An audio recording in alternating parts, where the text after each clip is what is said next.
senior scientist there. My name is Georgios Kokkinis.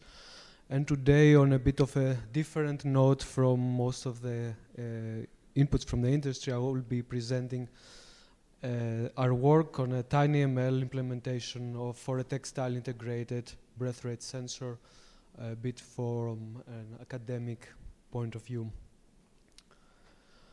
Some words about Silicon Austria Labs. Is a research institute, publicly funded, based in Austria, in 3 cities in Austria, and is focusing its research on all kinds of electronics-based systems, from power electronics to embedded systems, system integration technologies, RF systems, and sensor systems.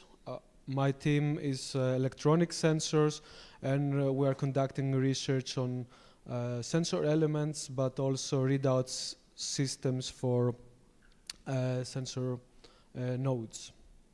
Thus, naturally, we get into the realm of EDGE AI, and recently started working on the field. Since I'm going to be discussing textile-integrated electronics, some driving factors behind this niche of electronics. One is the miniaturization driving factor.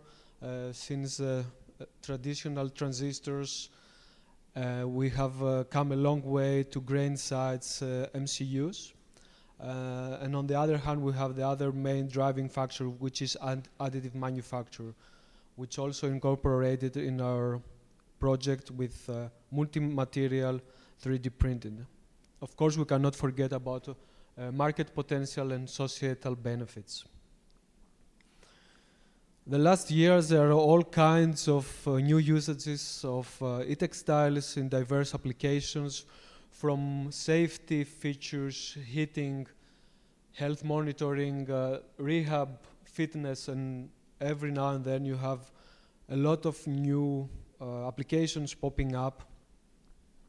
Of course, you can already purchase, and there's a lot of products in the market that are really highly advanced, but academia still spearheading the field. And here is an example of an embroidered capacitive EMG sensor from Fraunhofer, and a laminated textile-integrated capacitive EMG sensor from TU Berlin. In the context of textile-integrated electronics, flexible interconnects is a holy grail. Most of the solutions we find in academia and in industry is basically consisting of dielectric islands where the circuits have been assembled, and then there is a search for interconnecting technologies that could deem these systems viable and robust. But what is the need for textile-integrated electronics and sensor in healthcare? Of course, you are aware of the aging of population, especially in Europe, and the substantial burden it poses on the social healthcare systems. So, is there a way through adaptation of such systems to reduce the hospitalization days in hospitals?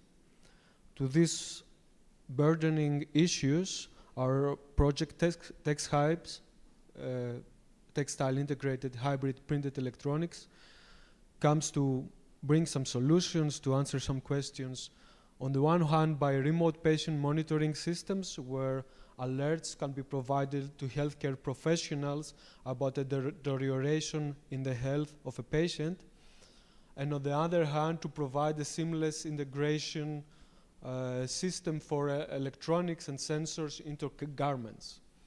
So our approach to the issue is similar to other systems that are in an academic mainly field. So is to have a 3D printed multi-layer dielectric island where the assembly of the circuit comes later on, and then use in our switch back some embroidered interconnects with a swing machine, but also to develop embroidered breath rate sensing elements. So we came to develop the textile belt. We have all these kinds of modules, the power module and 3D printed LED, a heart rate sensor based on a PPG sensor module, an MCU and accelerometer, and finally a breath rate sensor. And here you see an early prototype of the system. I'm focusing here on the breath rate sensor. We have the different layers of the dielectric island upon which was already 3D printed, upon which conductive ink was also dispensed. And we used an embroidered carbonized-silicon yarn to basically form a strain gauge that is measuring the expansion of the chest. So we developed this sensor module with the MCU, and then we had to decide what we're going to do with it.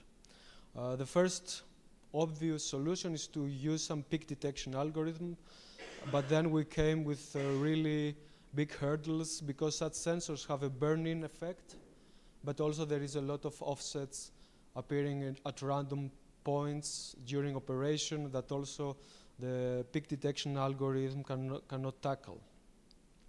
Thus, the obvious solution it was to look into an EDGE AI implementation.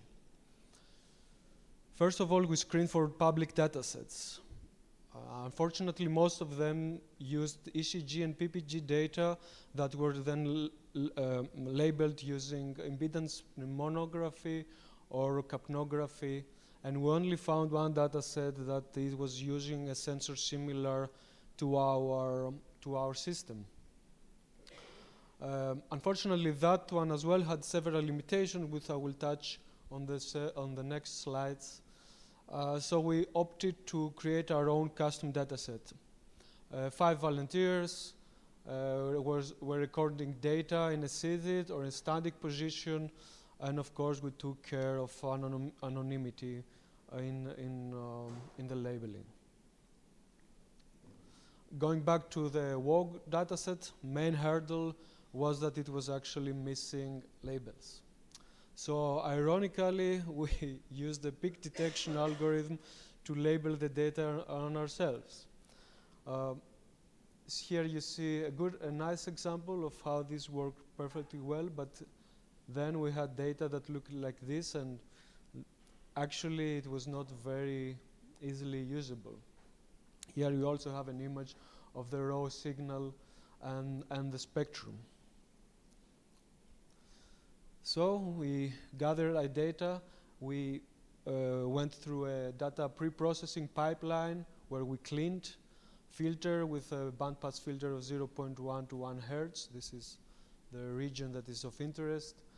We segmented it into 3-second splits, normalized them, and labeled them via an event push button. That was also a pretty good strategy, as we could have a very well-defined breath rate on our data. Moving on to the model architecture, here we heavily depended on edge impulse and the neural architecture search feature via the EON tuner. There was an automated process to find the optimal neural network architecture design. We narrowed down our search to two distinct models. One used a convolutional neural network where the input was the raw signal with some pre-processing steps on the MCU. And the second was a deep neural network with a wavelet transformation. Naturally, the CNN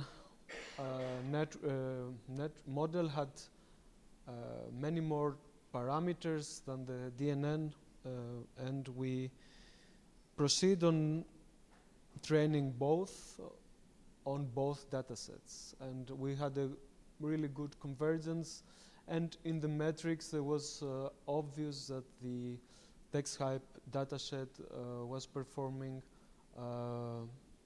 slightly better, and the CNN model was performing always better than the DNN. This followed the model deployment. We use an STM32L4 microcontroller, some initial pre-buffering, pre-processing steps to provide the data for the CNN network and the DNN network. We acquired the data through an analog to digital converter via DMA, and we used two timers, one to precise control the sampling intervals, and the second just as a solution to measure the intervals on the inference time. The pre-processing on the MCU consists of a FIR filter from the CMSIS-DSP library, some buffering and event flag, and finally some minimum and maximum normalization. The post-training optimization significantly reduced the size of the models by a threefold, and here I included an image of the filtered data from the sensor. Finally, we ran the inference at the edge. For the convolutional network, we had a relatively large inference time, close to 6 seconds. But also, as we've seen before, the results were much better, and we have a power consumption between 3.3 to 6.6 milliwatt. While from the DNN, that was the maximum in power consumption. On the other hand, was much faster in inference time. Now, we had two datasets, and we wanted to try the public dataset that was trained from sensor data from a different sensor to see how well it generalizes on the sensor data from our model. Unfortunately, we see that the model does not generalize very well. We have a mean average error of 8.3 for the CNN and the 10 for the DNN. So the next step would be to fine-tune the model with the data from the TextHype dataset and see if we can improve the performance. On the other hand, of course, the dataset that was used to train the model and was getting input from the same sensor perform much more better. So the next step is to use to further collect data and train AI models towards the remote patient monitoring system that I mentioned in the beginning. Currently, we are focusing on hydration prediction, and finally, of course, use some embedded AI integration of such a system. So that brings me to the end of my presentation. Thank you very much for your attention.